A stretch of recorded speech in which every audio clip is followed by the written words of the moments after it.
Hi students, previous classes discussed about the what are hydrophytes, what is classified different kinds of hydrophytes with the examples. So today onwards discuss about the morphological adaptations in hydrophytes. That is ecological adaptations in hydrophytes such as morphological adaptations. Second one is anatomical adaptations. So now first one, morphological adaptations in hydrophytes. In generally, hydrophytes are growing water or very wet places or conditions, that is known as hydrophytes or aquatic plants or aquatic plants. Hydrophytes other name are here aquatic plants. Okay now? So dear students, so in morphological adaptations in hydrophytes, these are the hydrophytic plants or aquatic plants such as Fistia, Nymphaea, Hydrilla, Vallisneria, Limnophila. So these are the best examples for hydrophytes or aquatic plants. So dear students, to be observed in hydrophytic plants of root system and stem system and leaves. Only external morphological adaptations.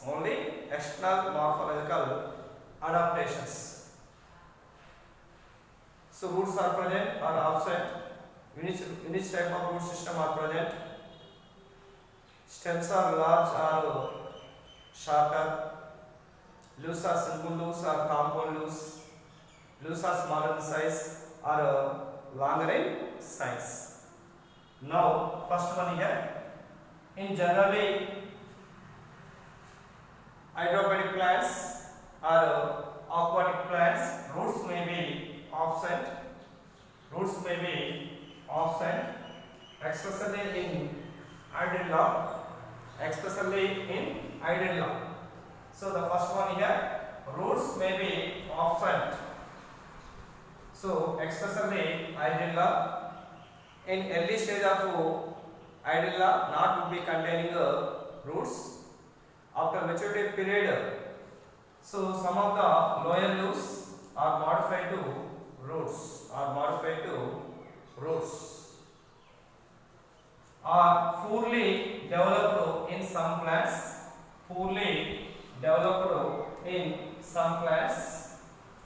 So especially submerged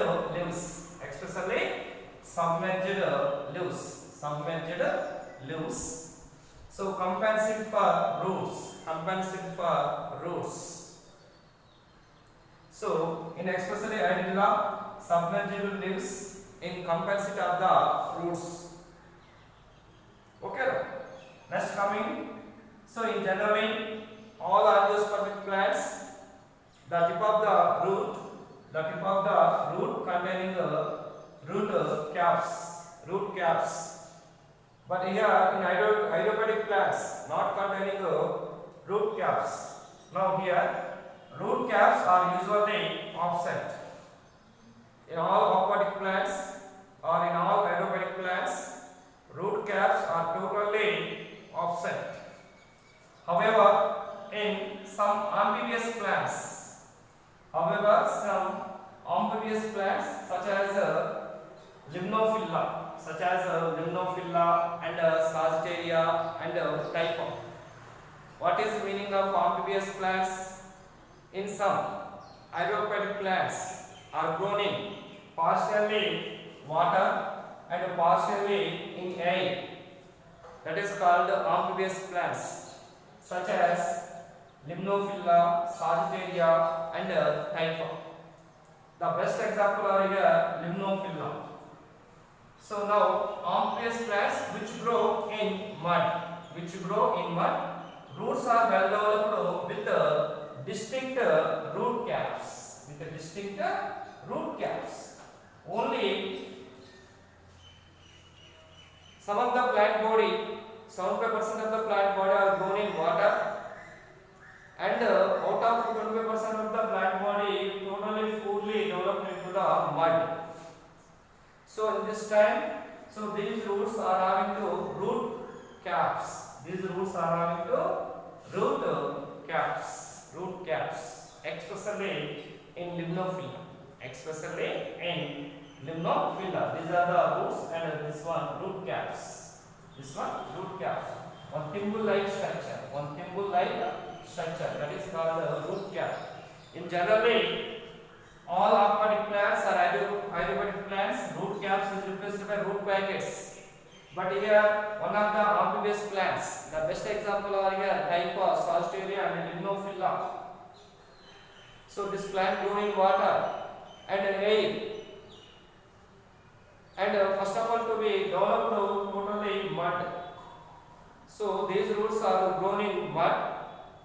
So the mud of the roots, end of the root containing a root cap. Caps. Next, coming to in some plants, especially free-floating hydrophytes. Such as Fistia and Icornia. This is a Fistia. So, dear students, in some plants, that is free-floating hydrophytes, such as Fistia and Icornia, root caps are replaced by root packets. Root caps is totally absent. Roots are present. So these roots are here one type of advantageous roots. So these advantageous roots to be make a balancing roots. So these balancing roots are tip of the roots to be containing the root packets, not root caps. So root caps are replaced by root packets. These root packets is always freely floating on the water surface. Okay.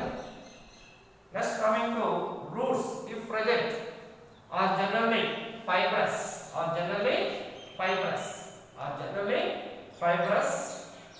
And advantageous.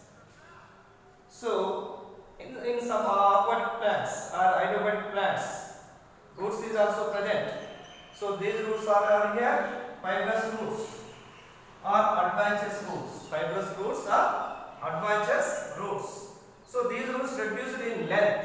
That is shorter in size.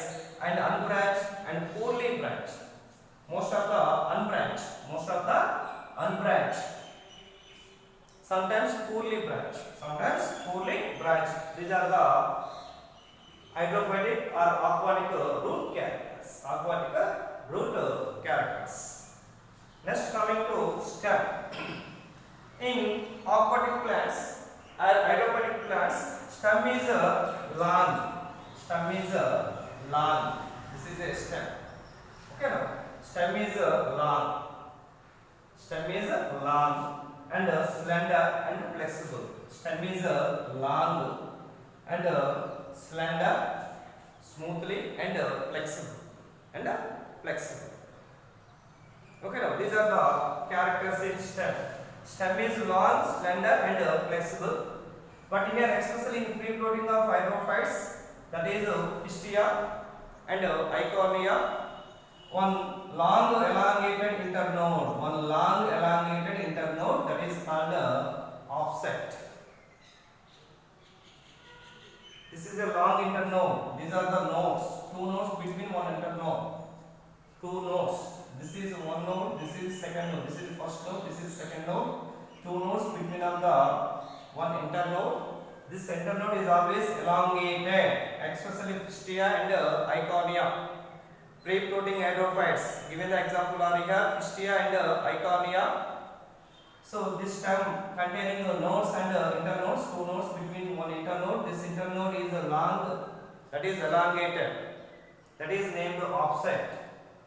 And nodes, above the nodes to be containing rosette loose, and below the balancing roots. Next, coming to leaves. Leaves are thin. All leaves are thin. These are the leaves. In generally, leaves all are thin and either long. Leaves are thin, either long, and ribbon shape. Sometimes some of the aquatic plants leaves are ribbon shape. These are the ribbon shaped leaves. This is a stem. That is underground stem. This is the underground stem. This is the underground stem. This is the underground stem. This is the underground stem. Okay, now underground stem is modified to rhizome. So these are the leaves. In some plants, leaves are thin and long and ribbon-like structure. And long or linear, finally dissected. These are the dissected leaves, submerged dissected leaves, especially amphibious plants shown in limnophila. Limnophila will be containing dissected leaves, submerged dissected leaves. So these are the submerged dissected leaves. So these are the alien leaves. Submerged dissected leaves are here. Leaves are curve-like structures. Leaves apex is always curve-like structures. Leaves curves is always curve-like structures. Leaves apex is always curve-like structures. Leaves apexes is always curve-like structures. And floating leaves. These are the floating leaves, especially Nymphaea and also Nilambo. So Nymphaea and Nilambo. Floating leaves are large. Floating leaves are larger in size and plant with upper surfaces coat. So plant with the upper surfaces coat with the wax. Especially Nymphaea can have into larger size of the picture and tip of the picture containing larger size of the leaves.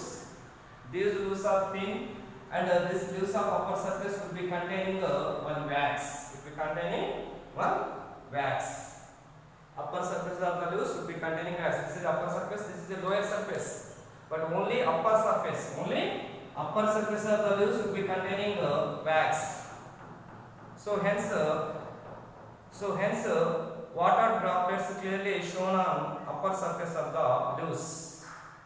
Some of the water droplets clearly shown on the upper surface of the leaves. Why? Because those upper surface of the leaves will be containing one waxy content. So hence some of the water droplets are clearly shown, and the shading of the water droplets are appeared in the upper surface of the leaves, that is Nymphaea leaves or Nilambo leaves. This is about the morphological adaptations in hydrophytes, such as hydrophytic plants of root characters, stem characters and leaves characters. The question are here, enumerate the morphological adaptations in hydrophytes. Okay, now fine.